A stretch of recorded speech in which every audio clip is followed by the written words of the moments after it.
At one time, an outfit was not complete without the hat. They were by far as important as clothing. Makeup artist Wendy Ann Rosen still is never seen without a hat, and neither is a single square inch of her home. I have about 700 hats. Of those, I would say about 400 are like the absolute most exclusive of the hats. The other remaining ones are personal hats that I wear for myself. Wendy Ann's friends call her the Mad Hatter, a nickname she's more than used to. I've worn hats since I was born. We always had matching hats to go with our outfits. It wasn't until about 10 years ago that I started thinking I would be interested in collecting hats, and I started doing research on them. And that's when it really went out of control.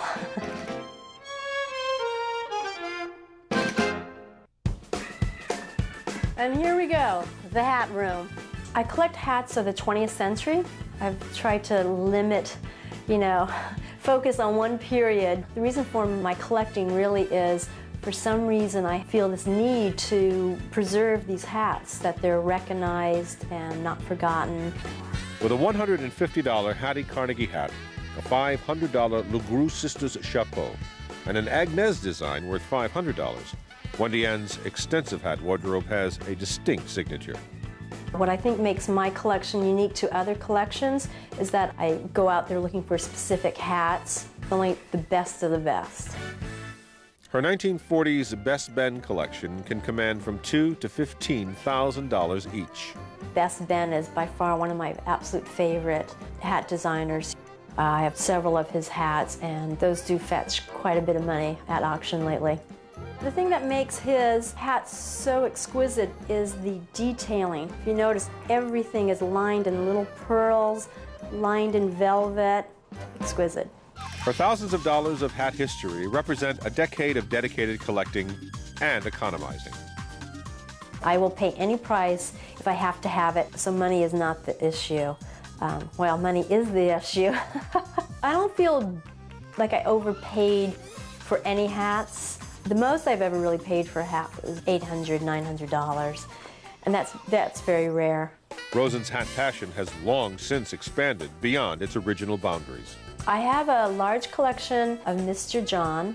He was the last remaining great milliner. Just about everywhere you turn, you'll see a Mr. John painting, a Mr. John sign. I also have a collection of tools of the trade, hat blocks, hat stretchers. It's anything to do with the making of the hats. Her biggest collection in physical terms has over 400 items.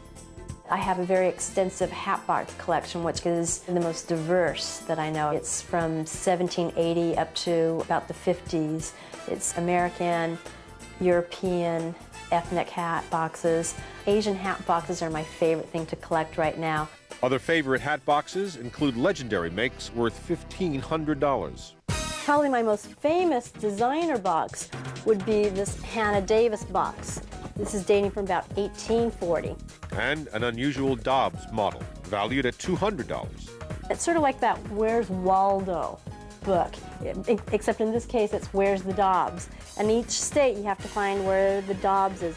Another thing that makes this box so special is that this is the only box that's actually dated. So I know the artist's name and that the year is 1937. The boxes are a not-so-small part of Rosen's collecting M.O. Ideally, I like to have both the box and the hat, and then anything related to that, any printed material, any kind of promotional item. This is an advertisement with Alan Ladd wearing the Stetson Whippet. And at this time, it was selling for $10. The only thing that I'm really missing from here is one of the little miniature boxes with this. If anyone knows where I could find one, please let me know. Unbelievably, Rosen's hatbox miniatures are as diverse as her full-sized collection. People think that these are salesman samples, when in fact they are actually gift certificates. You would give someone one of these, and in exchange they would go to the store and get a hat of their choice in the correct size. And right there you can see it says, a gift to and from. This is from the Brown Derby, and it's got the little miniature Brown Derby in it. And what this was, it held candy in here. This $50 promo piece is now worth about $300. Very unusual, the only one I've ever seen. Rosen now plans to sell off her higher-end hats as a collection to be donated to a design school. The hats are at risk of, such things as pests and fire and theft. It doesn't mean that I'm not going to collect anymore. I'll still have about 2/3 of my entire collection remaining. So there's no end in sight for this confirmed Mad Hatter. Am I an incurable collector? Well, if I had to stop collecting, I could, certainly. I'm not addicted to it, but it's definitely my main drive in life, yes.